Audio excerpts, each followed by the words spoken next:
Hello again, people. Zack Attack is here with my TNA Impact Wrestling review for tonight, Thursday, June 14th, 2012, the aftermath of Slammiversary. When it comes to tonight's TNA coming off Slammiversary, thought it was okay.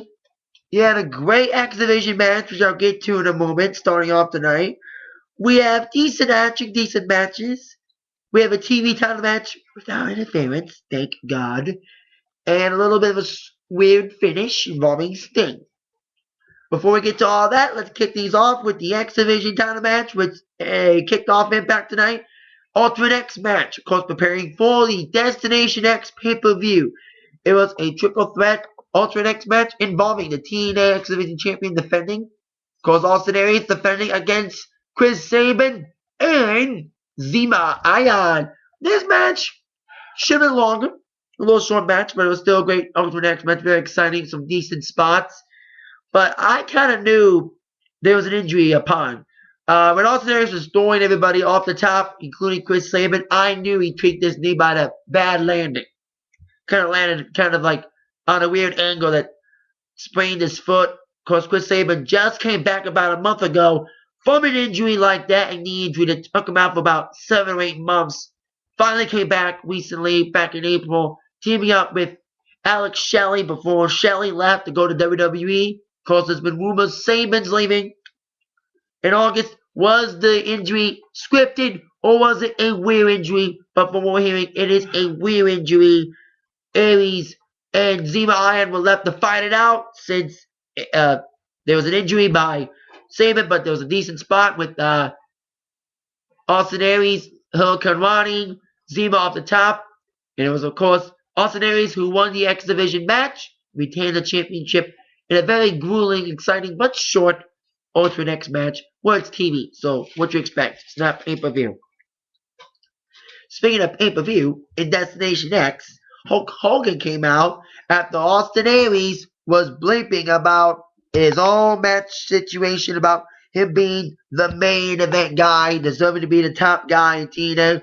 Well, he's had some big matches against bigger people.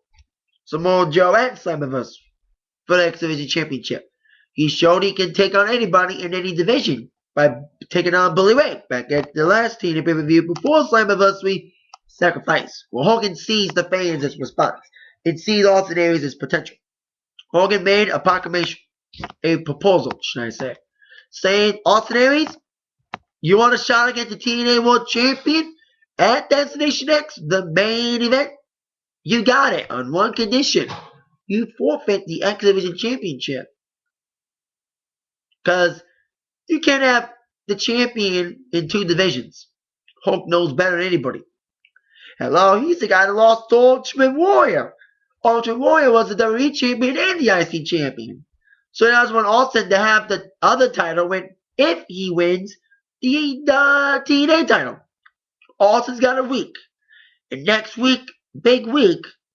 Now I'll tell you all about what's happening next week in a few moments. But then your Austin Aries wins the X Division Championship, but really give it up for a title shot against the TNA World Champion, whoever that would be, as Bobby Roode would defend the title later on in the evening against Mr. Anderson. Speaking of title matches, on to our second in a row, which was for the Television Championship. Hernandez, fresh off his match against Kid Cash, and officially broken up Mexican America because of the departure of Anarquia. Don't know what's going to be happening with Rosita and Sarita, but what they're going to do now without Mexican America around. But Hernandez took on Devon for the TV title. It was an okay matchup. Decent matchup. It ended clean. I'll get to the good news and the bad news about this match in a moment. But Devon got the win here in this match against Hernandez. Okay matchup. Hernandez took control early. It looked like new champion would be crowned. Hernandez looked very strong in his match. He's okay, guy. You know, now that he's going solo without Anarchy around, who knows what will happen with him. But Devon gets the victory. Now, the good news and the bad news. The good news is, after utmost weeks, we had a TV title match without interference from Robbie E. The bad news is Robbie E's in the Bound for Glory series. Why? Why is he in the Bound for Glory series? Should have been Crimson or anybody else. Anybody but Mr.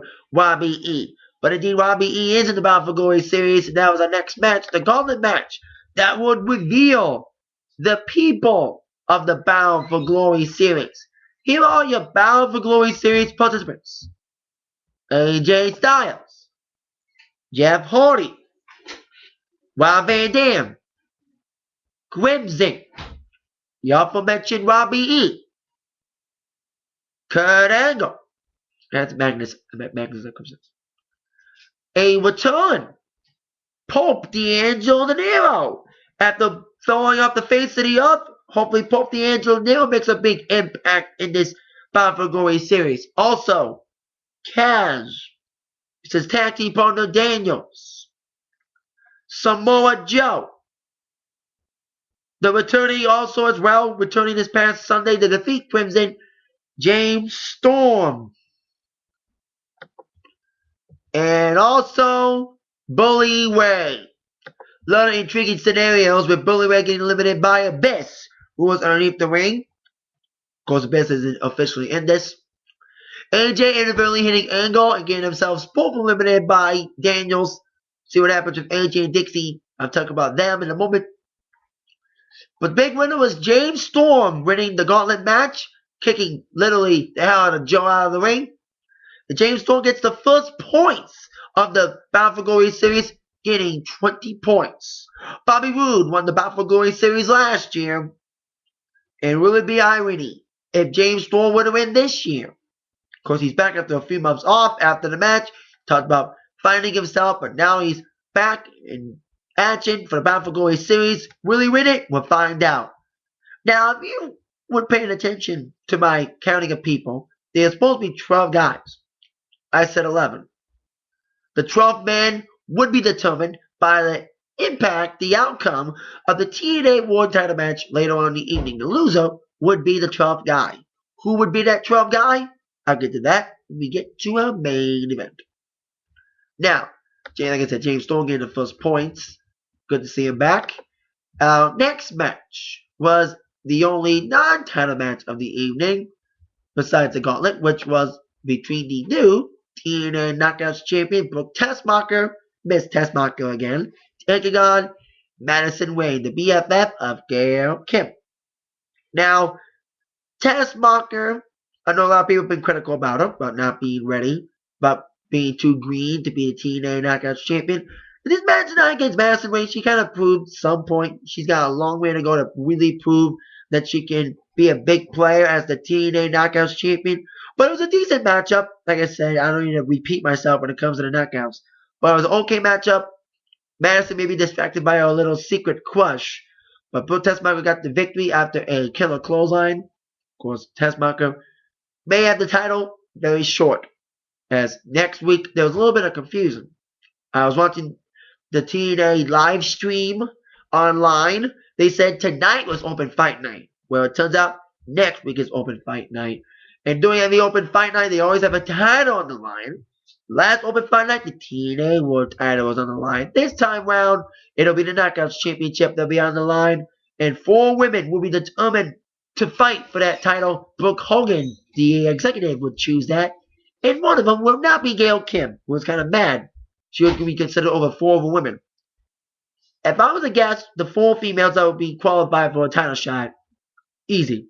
The usual suspects: Velvet, Tara, Mickie James, and probably either Angelina, Winter, Serena, or Rosita. We'll see what happens, but we'll see what goes down there next week. Also, gut check next week. Hopefully, it won't be another Joey Ryan pussy ass. Also, AJ and Dixie Carter finally come clean about this whole situation, distracting AJ so much in his matches, distracting everything. Hoping the storyline comes to a fucking end next week. And I think that's about it for next week. I think that's all that's gonna happen next week. Plus, Austin Aries gives his answer about whether or not he wants to forfeit the TNA title or not, the X Division champion or not, to take on the World Champion at Destination X. Speaking of the World Champ, On our main event, which was for the TNA World Championship, Mr. Anderson winning a triple threat this past Sunday against RVD and Jeff Hardy, who are both in the Bound for Glory series. I'm happy they're both in it. Now I predicted Hardy, RVD, AJ, Angle, Samoa Joe, and I forgot who else I predicted to be in there, but I predicted Sting and Crimson too. I predicted like 8 guys. But I was like 6 out of 8. I predicted Bully Ray. So those 6 out of 8 I was right on. But back to my in hand TNA World Title match. Anderson had the only going. He had the advantage in the match. He got that Wood on the one for a little while, coming out with aggression. And was very close to defeating Bobby Roode. But Bobby Roode came back after a clothesline to the steel steps and really dominated the later half of the match. And like I said, it was a decent main event. Of course, Anderson tried to go for the mic check, but of course, it was the crossface submission hold that got Roode the victory. Probably one of the few times that Roode wins cleanly without any cheating methods to retain the TNA title. So that means Roode will be taking on maybe Austin Aries if Aries accepts. But it also means that Mr. Anderson, I mentioned about for Glory series, he is now the 12th man because the loser would be included in the Bound for Glory series. So we'll see what happens there. And Anderson and Hardy, as we all know, were in, I think they were like probably in the finals last year. No, I was in the tournament new champ, I'm sorry. Anyway, so we'll see what happens in that Bound for Glory series. But like I said, Anderson is in the series after losing to Bobby Roode tonight. Speaking of men that lost to Bobby Roode, on to our last segment of the night involving Sting. Of course, talking about his induction to the TNA Hall of Fame. Well, I thought he'd come out in non-face paint gear, but he came out with face paint. Well, we knew why. He came out talking about how honored he was about this whole Slammiversary experience, but here comes these 2 guys, 3 guys actually, with these skull mask on, attacking Sting to end the match, to end the night, triple teaming Sting. And I was trying to look, and I can't tell who it is. I can't really tell on who it was. I don't know, like they look really fat. You know, it could be Bully Ray, could be I can't really tell. But hopefully we find out more about this whole Sting getting triple teamed next week. A lot of things to find out next week about Austin Aries' decision. Sting, who attacked him. About AJ Dixie. Gut check. About Open Fight Night, because we can call anybody. Of course, anybody from the Bound for Glory series can call anybody. Of course, the Bound for Glory series matches, all of them will get called out. And of course, knockouts match as well. So there you go. Okay, Impact tonight. Some decent action. The exhibition match was very good. A little short, but good. I hope Chris Sabin's okay. I hope he's fine, but it just doesn't look good for him. Getting another knee injury sucks to be him. But decent Impact tonight. Okay, coming up, like I said, coming up Slammiversary, going into Destination X, also building towards Bound for Glory as well, even though that's in October. See what happens there, and see what happens next week. Decent Impact tonight. Thank you all very much for watching my review. Have a great night. Have a great weekend. Then you've all been attacked by the review from Zach. Thank you very much. See you all later. Yeah.